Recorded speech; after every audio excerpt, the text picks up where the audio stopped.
મારવાના મામલે પાટીદાર અને ક્ષત્રિય આગેવાનની પત્રકાર પરિષદ યોજાઈ, તો સીધા જ જઈશું ત્યાં. કાર્ય કરવાના છે અને કરશે. વંદે માતરમ. વાતાવરણ બગાડવાનો પ્રયાસ કોણ કરે છે, કોના દ્વારા કરે છે? વાતાવરણ ઢોળવાના પ્રયત્નો મેં જેમ પહેલાં કીધું એમ કે અમારી એવી ટેવ નથી કે નામ લઈને કોઈને મોટા કરવા.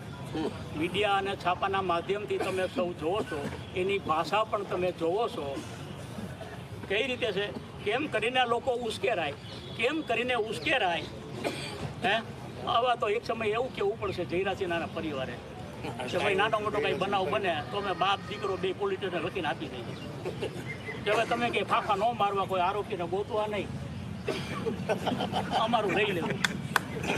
એટલે વસ્તુ એ છે કે શાંતિથી આ સમાધાન થઈ ગયું છે. ભવિષ્યમાં પણ ન થાય એ લોકો હજી પ્રવૃત્તિ કરશે, મૂકશે જ નહીં. એને કાંઈ મુદ્દો મળતો નથી, ગમે એમ કરીને ઉશ્કેરવા છે. આ તાલુકાને શાંતિથી રહેવા નથી દેવો, એટલો જ એનો મકસદ છે. ભાઈ, એક પ્રશ્ન એ છે, આપણે રાજકોટ જિલ્લાની તો વાત કરીએ તો બધી જગ્યાએ ભાજપ કોંગ્રેસના નેતાઓ હોય જ છે, બધી જગ્યાએ નાના મોટા વાદ વિવાદ થતા જ હોય છે. પણ જ્યારે ગોંડલમાં કંઈ ઘટના બને એટલે એને રાજ્યભરમાં હાઇલાઇટ કરવામાં આવે છે.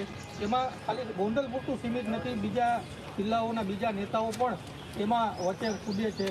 આવું થવાનું કારણ શું? વારંવાર ગોંડલને જ બદનામ કરવામાં આવે. સાચી વાત છે. બહારના નેતાઓને ગોંડલની તાસીરની ખબર નથી. તમે એમને ખાલી એકવાર ગોંડલમાં આટો મરવો, એ જે નેતાઓ છે બહાર બેઠા બેઠા પોતાની તમારી ભાષામાં શું કહેવાય ટીઆરપી વધારવા.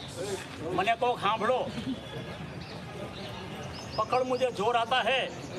આવું કરીને જે લોકો બોલે છે હું એમ કહું છું કે ગોંડલ જેવી શાંતિ ક્યાંય નથી.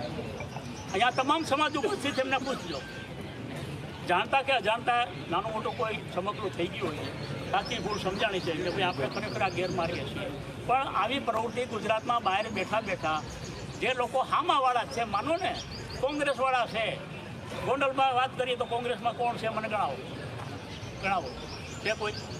પણ છતાં એને એક ઓફિસની અંદર 4 દિવાલોની વચ્ચે બેઠા બેઠા આવી જ પ્રવૃત્તિ કરવી છે.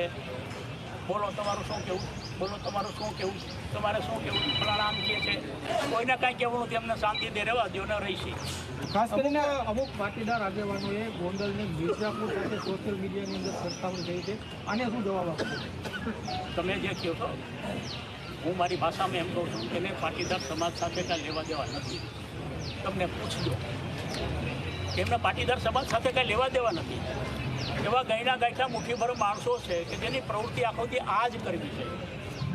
હવે એને પૂછો કે તમારી વેલ્યુ શું છે ગામમાં? એક નયા પૈસા ભરની વેલ્યુ નથી. એટલે 4 દિવાલ વચ્ચે બેઠા બેઠા આવો ઓડિયો અને મીડિયા વાયરલ કરીને એમ કહેવા માગે છે કે આ તાલુકામાં જયરાસિંહ અમે લડી શકીએ તો અમે જ છીએ, અમે જ સમાજના આગેવાન છીએ, અમે જ સમાજના હામી છીએ, આવું દેખાડવા માગે છે. બાકી એવું ખરેખર કંઈ છે. ખરેખર જેને ટિપ્પણી કરી છે મિર્ઝાપુર ગોંડલની, એ પરસોત્તમ પીપળિયા છે, સહકારી બેંકના જે કહી શકાય છે કે આગેવાન છે, સહકારી ક્ષેત્રના સૌથી મોટા આગેવાન માનવામાં આવે. એને આ પ્રકારની ટિપ્પણી કરી છે. ગોંડલ હવે મિર્ઝાપુર જેવું થઈ ગયું.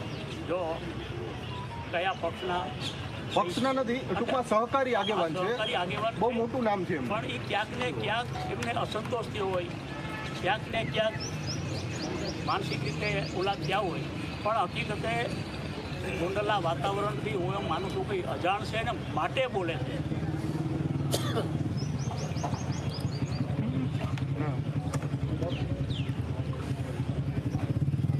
હવે કોણ બોલશે? ખાલી એટલું થાય કે ધૈરાજભાઈના હિસાબે ગોંડલ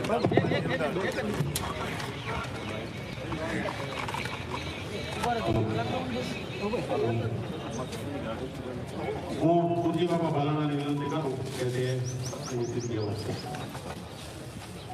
ગોંડલની અંદર જે શાંતિ છે એ ધૈરાજસિંહને આપવાની છે. એમ અમે આગેવાન તરીકે અને કહી છીએ કે જે પણ કોઈ વ્યક્તિને અમે લઈ આવ્યા હોય, હાલો કોઈ પણ વ્યક્તિને અમે એને કામ દીધું હોય તો કામ નાના મોટા કોઈ માણસ એની પાસે વૈજ્ઞાનિક મીડિયમ ફ્રી લઈને જવાની કોઈ જરૂર નથી. જેને અસંતોષ થાય એ પોતે જાય. જેને અસંતોષ થાય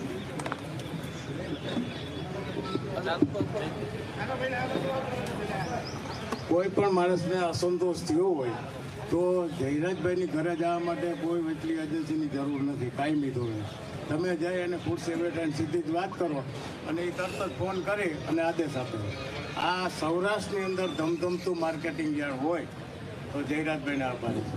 અમે 40 વર્ષથી હું એપીએમસીનો ડિરેક્ટર છું, પણ જ્યારે જયરાજભાઈને આડાવરા હોય ત્યારે કોઈ વસ્તુ ખેડૂતોની શાંતિથી માલ ઉતારવા નહોતા દેતા.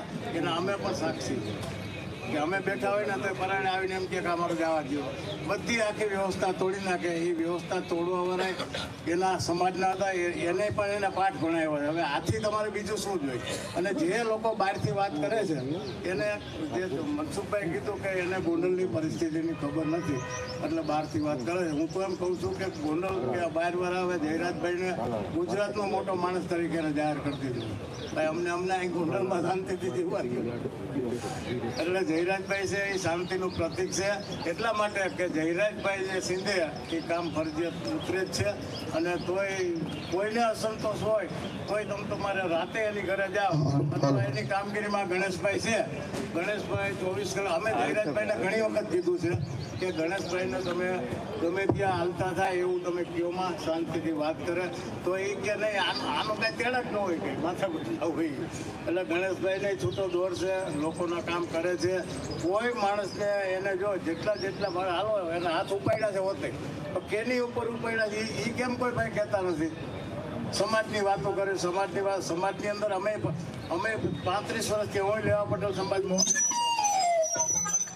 અને જયરાજભાઈ છે એના સામે 2 ચૂંટણી લડી છે. તો અમે બધું જોતા અમને એમ છે કે જયરાજભાઈ વગર ગોંડલની શાંતિ નથી. એટલી વાત કરીને મારી વાત. હવે હું વિનંતી કરું કનકસિંહ જાડેજા કે પ્રસંગોચિત 2 વાત કરે.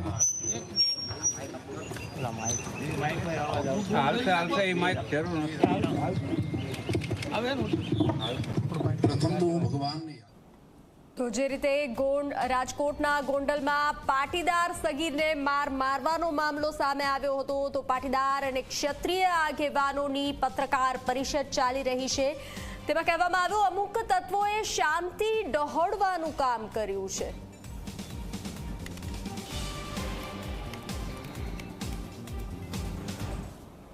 તો વાત